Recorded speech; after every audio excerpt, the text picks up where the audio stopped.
l'Union économique et monétaire ouest-africaine. L'UEMOA, 8 pays, un destin commun, un espace économique harmonisé, ouvert et concurrentiel. L'UEMOA, votre guide au cœur de l'Afrique, des grands événements et des grandes mutations sur Africable.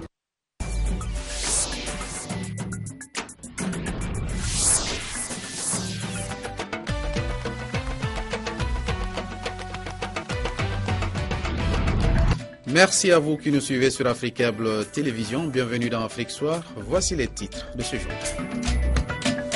Les autorités maliennes ont procédé ce jeudi à la pose de la première pierre d'un centre d'ophtalmologie pédiatrique à l'intérieur du centre hospitalier universitaire IOTA. Ce bâtiment, qui sera réalisé à un coût total de 550 millions de francs CFA, verra le jour après 8 mois de travaux. Charles Blé Goudé devant la CPI, la Cour pénale internationale. Il est poursuivi pour son rôle présumé dans les violences post-électorales en Côte d'Ivoire. La procureure Fatou Bensouda tente de convaincre les juges que son dossier est suffisamment solide pour un procès. À Hong Kong, l'ultimatum des étudiants arrive à son terme ce jeudi 2 octobre. Ce soir, les manifestants font toujours le siège devant plusieurs bâtiments. Et à Pékin, la tension et la propagande montent en puissance. Bonsoir à toutes et à tous et merci de votre fidélité à l'actualité. Nous ouvrons cette édition sur le Mali. Les autorités ont procédé ce jeudi à la pose de la première pierre d'un centre d'ophtalmologie pédiatrique à l'intérieur du CHU IOTA.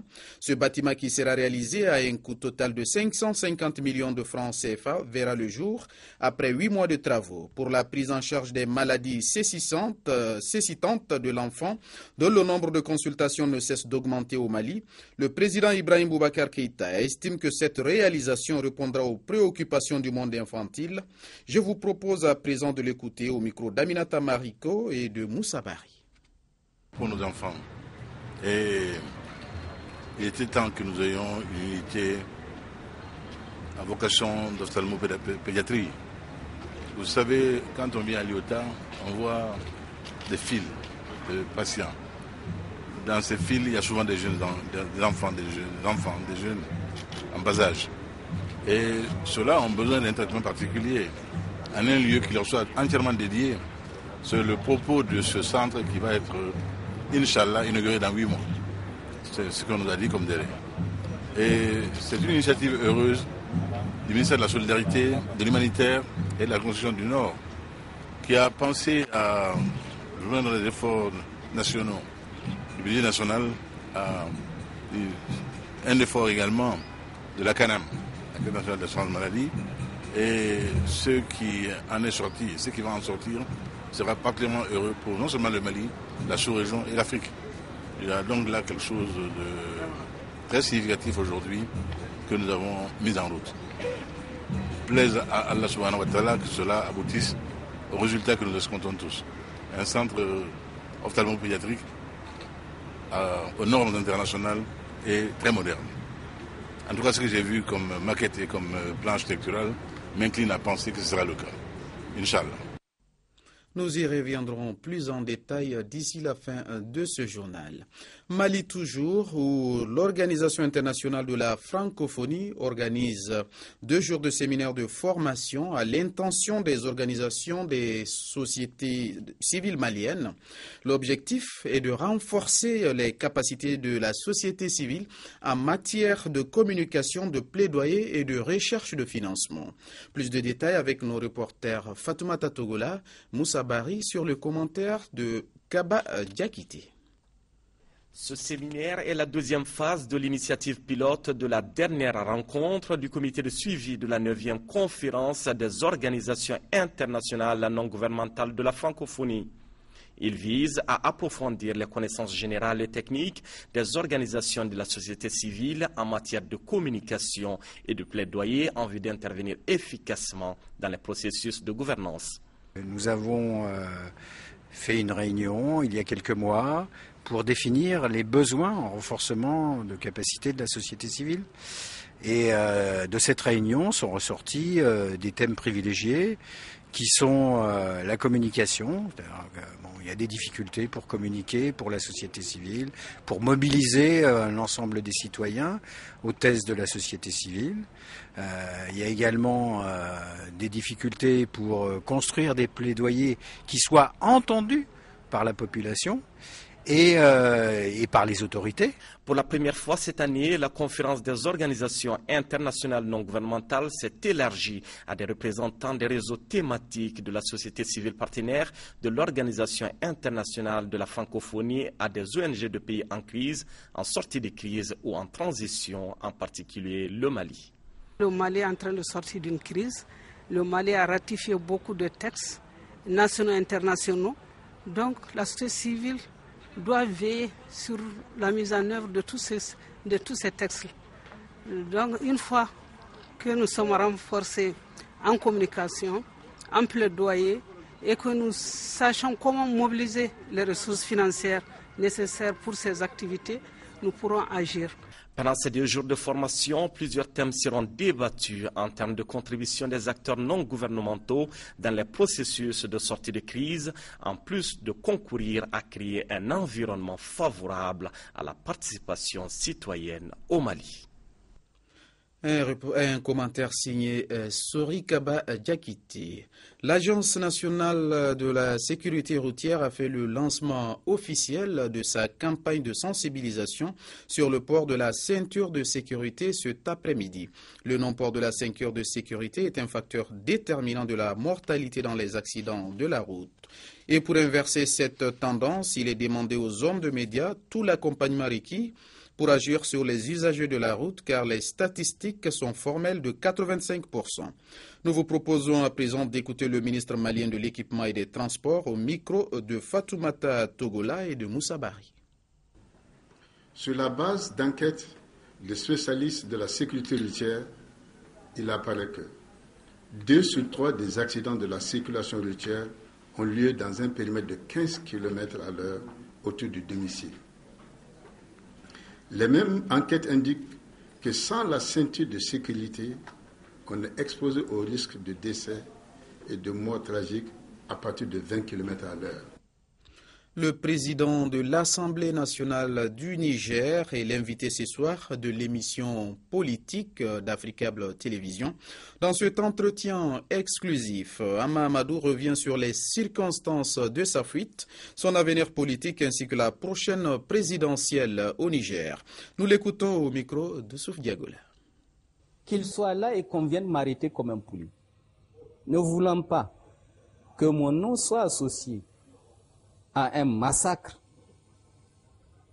pour le pouvoir, j'ai préféré contrarier les desseins de M. Issoufou en quittant le Niger, ce qui permettrait d'abord d'exporter le dossier hors du Niger pour que son contenu soit mieux compris par tout le monde.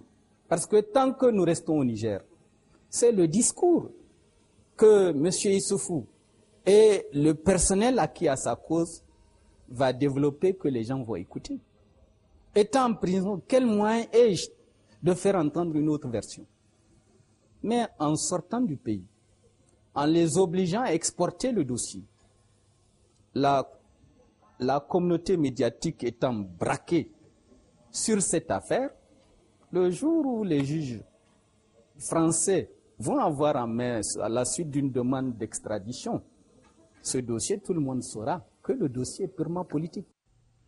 À suivre l'intégralité de cet entretien tout de suite à 21h GMT sur Africable Télévision. À présent, le reste de l'actualité, en bref et en images avec Albertine Dotsey. Au moins 6 personnes ont été tuées, plusieurs autres blessées à Bombari au cours d'un échange de tirs entre la MINUSCA et un groupe de jeunes musulmans, ont rapporté ce jeudi des témoins oculaires. Des maisons ont également été saccagées et pillées. Dans leur tentative de venger l'assassinat d'un de leurs frères, brûlé vif dans son pick-up par les anti-Balaka, le groupe de musulmans armés a tenté de faire une irruption sur le site des déplacés de la gendarmerie de Bombari ce mercredi. Mais la MINUSCA a riposté, ouvrant le feu sur les assaillants. La Banque africaine de développement a annoncé avoir accordé une aide de 155 millions de dollars au Libéria, à la Guinée, à la Sierra Leone et à la Côte d'Ivoire pour lutter contre le virus Ebola. L'aide en dollars est constituée d'un prêt de 118 millions et d'un don de 37 millions. La BAD a également programmé 10 millions de dollars supplémentaires pour encourager les médecins et infirmières africains à partir en Guinée, en Sierra Leone et au Libéria. En répétition pour les préparatifs des 3e et 4e journées des éliminatoires de la CAN 2015, le Botswana recevait ce mercredi le Zimbabwe en amical à Gaborone. Les Botswanais sont sortis vainqueurs sur le score de 1-0. Le Botswana affrontait le Zimbabwe également dans le cadre du 48e anniversaire de son indépendance. Le goal des éperviers Agassa Kossi de Reims pourrait éventuellement rater le match des 10 et 15 octobre prochains, comptant pour la 3e et la 4e journée des éliminatoires de la CAN Maroc 2015 pour cause de blessure. Blessé à l'échauffement avant le match contre Metz, la nature et la durée de l'indisponibilité du gardien togolais est pour l'instant méconnue. Je l'annonçais en titre, Charles Blé Goudé est devant la CPI, la Cour pénale internationale. L'ancien chef des Jeunes Patriotes, un mouvement qui soutenait l'ancien président ivoirien Laurent Gbagbo. Il est poursuivi pour son rôle présumé dans les violences post-électorales en Côte d'Ivoire, des violences qui ont fait près de 3000 morts dans le pays. La procureure Fatou Bensouda tente de convaincre les juges que son dossier est suffisamment solide pour un procès. Novembre 2010. La Côte d'Ivoire est profondément divisée après l'élection présidentielle. Laurent Gbagbo d'un côté, Alassane Ouattara de l'autre, chacun revendique sa victoire. Le pays sombre dans la violence. Plus de 3000 personnes sont tuées en un peu plus de 4 mois. Devant la Cour pénale internationale, Charles Blé Goudé, l'ancien ministre de la jeunesse de Laurent Gbagbo, comparaît. L'accusation souhaiterait qu'il soit jugé pour crime contre l'humanité. Elle lui reproche d'avoir mobilisé des milliers de jeunes et de les avoir armés pendant la crise. Les éléments de preuve démontrent que M. Blé Goudé est criminellement responsable de la mort d'au moins 184 personnes. Charles Blé Goudé, de son côté, nie toute incitation à la violence. Je ne nie pas qu'il a mobilisé les jeunes par le biais de grands rassemblements qu'il a organisés pendant la crise. Néanmoins, il y a une différence très nette entre activisme public légitime et comportement criminel. Les juges ne diront que dans 2 mois si oui ou non Charles Blé Goudé sera jugé. Début septembre, dans le dossier de Laurent Gbagbo, ils avaient confirmé de manière définitive que l'ancien président, lui, aurait le droit à un procès à La Haye. Nous en parlions en début de journal. Les autorités maliennes ont procédé ce jeudi à la pose de la première pierre d'un centre d'ophtalmologie pédiatrique à l'intérieur du centre hospitalier universitaire IOTA. Ce bâtiment, qui sera réalisé à un coût total de 550 millions de francs CFA, verra le jour après 8 mois de travaux. Le compte-rendu d'Aminata Mariko et de Moussa Bari.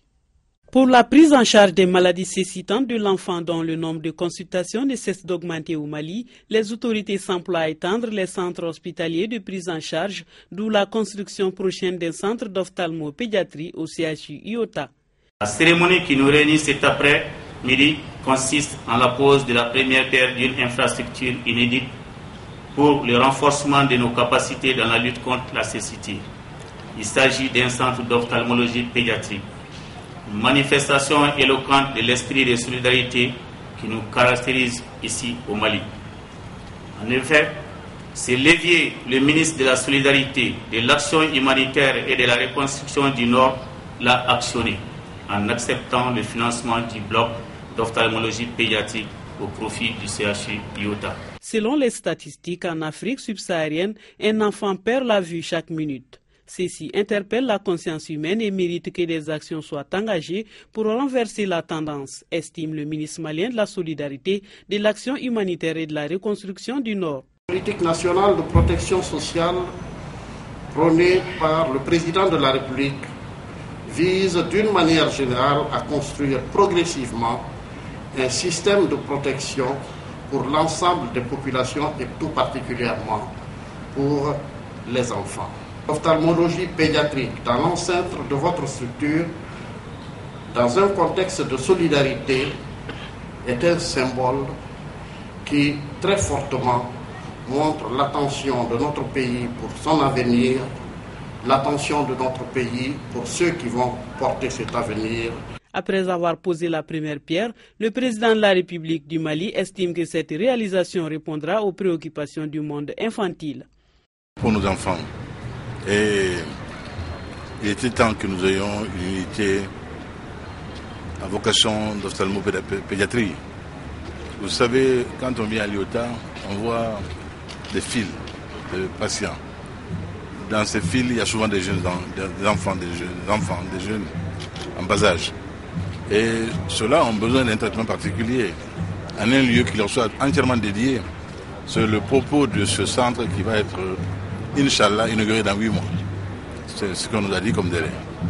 Et c'est une initiative heureuse du ministère de la Solidarité, de l'Humanitaire et de la Construction du Nord, qui a pensé à joindre les efforts nationaux du budget national à un effort également de la CANAM, la Caisse nationale d'assurance maladie, et ce qui en est sorti, ce qui va en sortir, sera particulièrement heureux pour non seulement le Mali, la sous-région et l'Afrique. Il y a donc là quelque chose de très significatif aujourd'hui. Ce bâtiment à 2 niveaux sera réalisé à un coût total de 550 millions CFA, financé par le ministère de la Solidarité sur 2 ans. Il sera composé d'un bloc chirurgical, de blocs administratifs, des bureaux, entre autres. Santé toujours, le virus Ebola a-t-il contaminé une 2e personne sur le sol américain? Une personne a été placée ces dernières heures à l'isolement dans un hôpital d'Hawaï. Quant au Texas, c'est le premier cas avéré et qui provoque une onde de choc. Un climat de psychose plane sur cette école de Dallas. Le malade souffrant du virus Ebola aurait été en contact avec plus de 80 personnes depuis son retour du Libéria, dont 5 enfants scolarisés. Le proviseur a informé les parents par téléphone. La réaction a été immédiate. J'ai reçu un appel sur mon portable, un enregistrement en fait, et il disait simplement « Tout le monde va bien, mais si vous voulez venir chercher votre enfant, on ne vous le reprochera pas. » Donc je suis venu chercher le mien. Inquiétude partagée par les enfants eux-mêmes. Je pense que c'est mieux pour moi de rester à la maison plutôt que d'aller à l'école, parce que je peux être contaminé. Les équipes de décontamination sont déjà à pied d'œuvre dans le lycée. Les enfants ayant été en contact avec le malade ne présentent pas de symptômes, mais restent confinés chez eux. Le délai d'incubation de la maladie Ebola va de 2 à 21 jours. Pour l'heure, le malade est dans un état stable. Cette peur du virus traverse les États-Unis jusqu'à Hawaï. Dans cet hôpital d'Honolulu, un autre patient a été placé en isolement. Rien n'est confirmé, mais il présenterait les symptômes. Nous ne savons pas exactement pour quelle raison cette personne est malade. Nous considérons le virus Ebola comme l'une des possibilités. Nous prenons donc toutes les mesures nécessaires. Pas question de reproduire l'erreur commise à Dallas où le premier malade avait été renvoyé chez lui après une première visite aux urgences. Ces mesures de précaution sont même prises au-delà des frontières américaines. Dans les bases militaires, l'envoi des matériels sanitaires spécifiques pour faire face au virus s'est accéléré. 3000 soldats américains vont être déployés en Afrique de l'Ouest, dont la moitié au Libéria, pays le plus touché par l'épidémie. À ce jour, plus de 3000 personnes ont succombé au virus Ebola en Afrique. États-Unis toujours, sur un tout autre décor, un ancien militaire en Irak qui escalade les grilles de la Maison-Blanche et qui parvient à pénétrer tranquillement dans l'édifice sans être arrêté. C'est l'incident de trop. La chef du fameux Secret Security Service chargée de la protection du président Barack Obama a été remerciée. Julia Persson, c'est son nom, était en poste depuis seulement un peu plus d'1 an. À Hong Kong, l'ultimatum des étudiants arrive à son terme ce jeudi 2 octobre. Ce soir, les manifestants font toujours le siège de plusieurs bâtiments et pendant ce temps, à Pékin, la tension et la propagande montent en puissance. Malgré les cérémonies de la fête nationale cette semaine, les censeurs n'ont pas chômé en Chine continentale. Instagram vient d'être bloqué et les microblogs où s'expriment les internautes sont effacés en masse. Rien ne doit filtrer du mouvement démocratique dans la péninsule. Le président chinois parle allusivement de tumeurs à extirper. Pendant ce temps, selon l'ONG Amnesty International, sa police arrête des dissidents qui auraient exprimé leur soutien au mouvement de Hong Kong. Dans ces conditions, le spectre de la répression sanglante de la place Tiananmen en 1989 ressurgit. Mais c'est des États-Unis, où se sont réfugiés la plupart des activistes de l'époque, que s'expriment les craintes. Pékin a le dernier mot sur tout à Hong Kong. Et Pékin est connu pour écraser par la violence les manifestations pacifiques. Cela ne s'est pas seulement produit à Pékin, mais aussi au Tibet, au Xinjiang et dans d'autres endroits en Chine. Cela n'inspire donc aucune confiance. Je pense que la pire chose qu'il pourrait arriver est un second massacre de Tiananmen. Toujours aussi déterminés, les manifestants commencent à prendre des précautions. Comme ils s'attendent à une coupure d'Internet ou du réseau téléphonique, ils communiquent maintenant par FireChat, une application qui utilise la technologie Bluetooth. De fait, le climat s'est tendu jeudi soir quand la police a sommé les manifestants de se disperser. Depuis 5 jours, ils font le siège des administrations du territoire.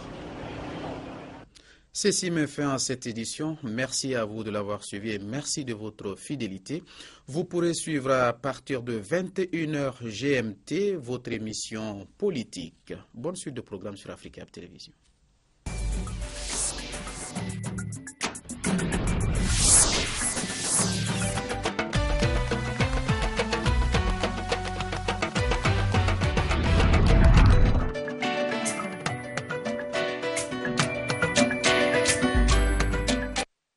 L'UEMOA, l'Union économique et monétaire ouest-africaine.